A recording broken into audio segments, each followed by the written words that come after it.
Hello everyone, I'm Strasburg with Live on Purpose. I'm a Jungian psychotherapist and visionary artist working in Salt Lake City, Utah.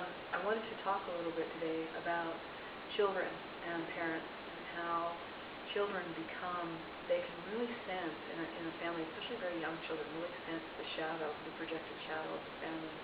I was thinking about some clients, and I was thinking about how children are so exuberant in their way of being, right? They just display this full range of emotion. And in our culture, we don't really tolerate that kind of exuberance very well. You know, in our culture in the U.S. right now, we're really trained to become consumers and to comply with what the mainstream is doing. We're very homogenized right now in our culture. So here these kids show up in our lives, and they're very exuberant and, you know, screaming and running around and laughing and being really demonstrative of their feelings.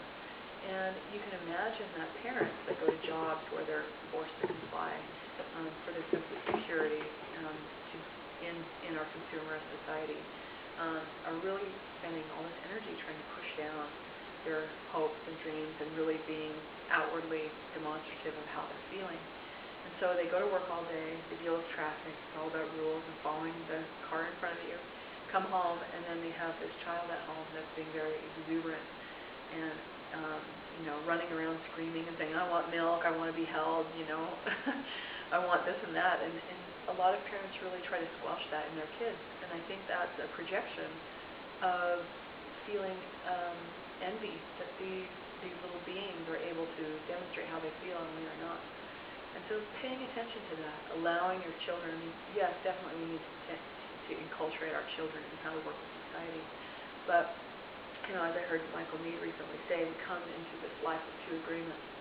Our first agreement is to discover who we are.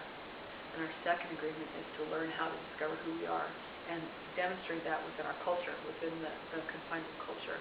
And I think that really parallels Freud's concept of the id, our soul's purpose, and the ego, the superego, which is the culture around us, and learning how to balance those in healthy ways. And so keep that in mind, parents, while you're there with your children, that they're able to demonstrate the full spectrum of emotion, and if you can help them cultivate that in a healthy way, it's to your and their benefit. Until next time, be well.